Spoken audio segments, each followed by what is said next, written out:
Hello students and welcome to online tutor. Online tutor में आपका स्वागत है और यदि आप मेरे चैनल में पहली बार आए हैं तो इसे सब्सक्राइब करना ना भूलें। तो अभी हम करेंगे एक्सरसाइज 1.2 का क्वेश्चन नंबर 1। तो इसमें इन्होंने बोला है prove that square root 5 is irrational. अच्छा, ऐसा क्वेश्चन ना एग्जाम में हर बार आ जाता है। स्क्वायर रूट 5 की जगह हो सकता है स्क्वायर रूट 11 हो, स्क्वायर रूट 7 हो, कोई सा भी और नंबर होगा, लेकिन इस टाइप का एक क्वेश्चन आता है। तो इसके लिए कुछ स्टैंडर्ड स्टेप है। पहली बार बताऊंगा तो थोड़े से मुश्किल लगेंगे, लेकिन आप वीडियो बार बार देखिए तो आपको वो आसान लगने लगेगा। ओके, तो हम सबसे पहले क्या करेंगे ना, इससे उल्टा मान लेंगे। हम ये बोल रहे हैं ना इसको प्रूव करो इरेशनल है, हम ये बोलेंगे कि ये रैशनल है। ओके, हम ऐसा बोलेंगे कि let square root 5 is a rational number. Okay, ये हमको बोलेंगे, इसको ये अजम्पशन 1 है। अब हम आगे करते करते जाएंगे ना, तो जब कुछ चीजें गलत प्रूव होने लगेगी तो तब हम जाके पीछे प्रूव करेंगे कि वो ये गलत ऐसा हो रहा है क्योंकि हमारी अजम्पशन ये गलत थी। ठीक है, तो अब एक चीज आपको पता है, जब हम किसी चीज को बोलते हैं ये रैशनल नंबर है ना, तो हम उसको पी बाई क्यू की फॉर्म में लिख सकते हैं, है ना। तो इसका मतलब क्या हो गया कि square root 5 this can be written as p by q. अच्छा, तो पी बाई क्यू कहाँ क्या होता है? वो चीज वो होते हैं पी एंड क्यू आर को प्राइम। ओके, ये को प्राइम होते हैं, मतलब इंटीजर भी होते हैं लेकिन को प्राइम भी होते हैं। और क्यू जो है this is not equal to 0। अच्छा, को प्राइम वो नंबर होते हैं जिनके बीच में कॉमन कुछ नहीं होता है और जिसका एचसीएफ जो है वो 1 आता है। मतलब इन दोनों का कोई कॉमन फैक्टर नहीं होना चाहिए। ओके, आगे चल के हम यही प्रूव करने वाले हैं कि ये को प्राइम नहीं है। ओके, तो फिलहाल आप ये समझ लीजिए, ये चीज याद कर लीजिए आप। ओके, कोई सा भी क्वेश्चन आएगा, स्क्वायर रूट 11, स्क्वायर रूट 7, कुछ भी आएगा, आपने यही स्टेप करना है। अब दोनों तरफ हम क्या करेंगे, स्क्वायर करेंगे। स्क्वायर करने से क्या होगा, स्क्वायर रूट 5 इसका जब स्क्वायर होगा तो ये किसके बराबर होगा, पी बाय क्यू के स्क्वायर के बराबर। तो इसका मतलब क्या हो जाएगा, ये स्क्वायर रूट 5 का स्क्वायर तो 5 हो जाएगा। This is equal to p square divided by q square. Okay, इसका मतलब क्या हो जाएगा कि ये क्यू जब मैं यहां लेके आ जाऊंगा तो 5 क्यू स्क्वायर जो है ये हो जाएगा पी स्क्वायर के बराबर। ये इक्वेशन 1 हो गई। तो अभी पी स्क्वायर जो है 5 मल्टीप्लाइड बाय समथिंग है। ओके, तो इसका मतलब पी स्क्वायर ना 5 से डिवाइड हो जाएगा।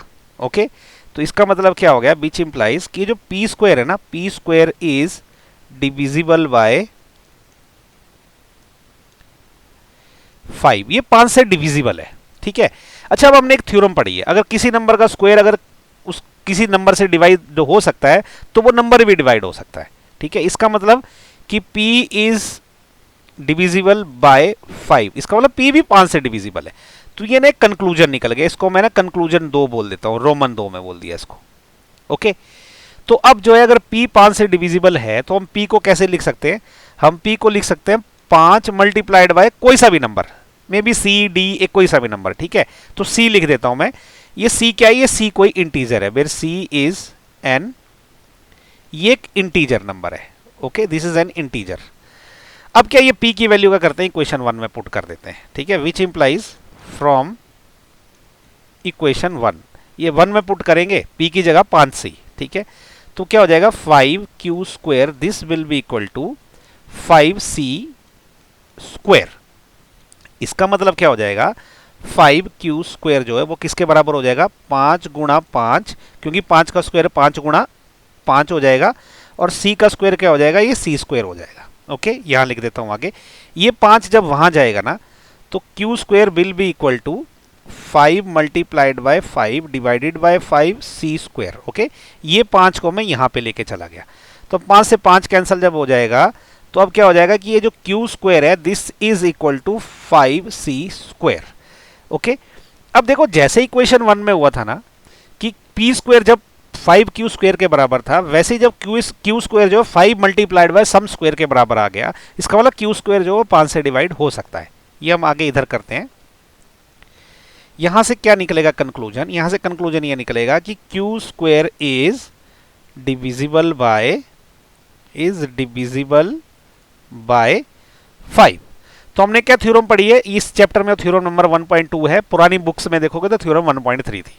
ओके, अगर ये किसी नंबर का स्क्वायर जो है किसी एक नंबर से डिवाइड होता है तो वो नंबर भी उस नंबर से डिवाइड होता है।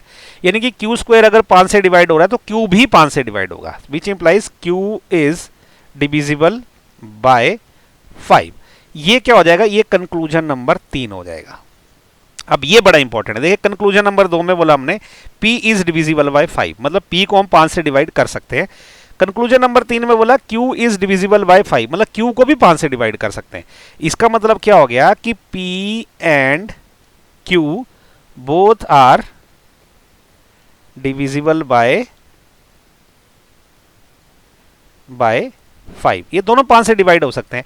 जब देखो दोनों नंबर 5 से डिवाइड हो सकते हैं, इसका मतलब कि 5 जो है ना इन दोनों का एक फैक्टर है, okay, which implies p and q have 5 age factor. Factor या प्राइम फैक्टर भी लिख सकते हो, प्राइम फैक्टर लिख सकते हो आप, ओके, या फैक्टर भी लिखोगे तो चलेगा। तो p एंड q के बीच में जो है 5 एक फैक्टर है। अच्छा, जब किसी भी नंबर के बीच में कोई फैक्टर आ जाता है ना, तो वो को प्राइम नहीं रह जाता, उसका HCF 1 नहीं रहता, ठीक है, which implies p and q are not coprime. तो हम यहां से चले थे, हमने बोला था p and q are coprime, यहां हम बोल रहे हैं p and q are not coprime, ठीक है। तो ये तो कॉन्ट्राडिक्शन हो गई, तो हम लिख देंगे कि which implies there is a contradiction, okay, contradiction, spelling ठीक कर लेना इसकी, ओके। इसका मतलब कोई कॉन्ट्राडिक्शन आ गई कि p एंड q यहां बोल रहा हूं मैं को प्राइम है, यहां बोल रहा हूं मैं ये को प्राइम, मतलब यहां बोल रहा हूं को प्राइम है, यहां बोल रहा हूं को प्राइम नहीं है, तो ये कॉन्ट्राडिक्शन हो गई। तो ये कॉन्ट्राडिक्शन क्यों होगी? क्योंकि हमने अजम्पशन गलत कर दी ना, हमने बोल दिया कि ये रैशनल नंबर है, तो वहीं से तो p एंड q निकले थे, ओके। तो इसका मतलब ये जो अजम्पशन नंबर 1 है ये गलत है हमारी, which implies assumption 1, Roman 1, 1 that square root 5 is rational is incorrect। मतलब ये assumption हमारी incorrect थी कि भाई ये स्क्वायर रूट 5 एक रैशनल है। तो इसका मतलब स्क्वायर रूट 5 क्या है? हमने बोला था रैशनल है, वो गलत प्रूव हो गया, इसका मतलब ये इरेशनल है, which implies square root 5 is a irrational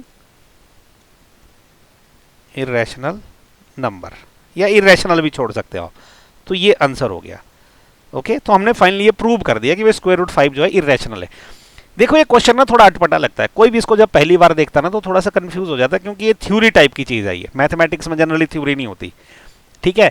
लेकिन आप एक बात याद रखिए, अगर आप ये स्टेप याद कर लोगे ना, क्योंकि इस तरह का क्वेश्चन एग्जाम में आता ही आता है, तो आपने अगर ये स्टेप सारे याद कर लिए ना तो सेम स्टेप लगते हैं हर बार, ठीक है। अगर स्क्वायर रूट 5 आ जाए, आपको एग्जाम में कभी कभी हो सकता है स्क्वायर रूट 11 दे दे, स्क्वायर रूट 7 दे दे, कोई सा भी प्राइम नंबर दे के बोलेंगे कि यार ये इरेशनल है, कि उसका स्क्वायर रूट दे के, ठीक है। आपको स्क्वायर रूट 13 दे सकता है वो, ठीक है, कोई भी ऐसा इरेशनल नंबर दे देगा इस फॉर्म में, ओके। तो आपने उसको इसी स्टेप से करना है, ठीक है। तो ये आप थोड़ा सा याद रख लीजिए, बार बार पीछे मुड़ के चाहे तो वीडियो रिवर्स करके रिवाइंड करके देख लीजिए, दोबारा देख लीजिए। कुछ समझ नहीं आया तो नीचे ना प्लीज़ कमेंट करके मेरे से पूछिए, मैं ट्राई करूंगा आपका इमीडिएटली जो है डाउट क्लियर करने के लिए, क्योंकि इंपॉर्टेंट बात ये है कि इस टाइप का क्वेश्चन एग्जाम में पक्का आता है, ओके। सो इसी के साथ जो है ना ये क्वेश्चन नंबर 1 हो गया खत्म। अब नेक्स्ट वीडियो में हम करेंगे question number 2। So thank you so much for watching my video, thank you.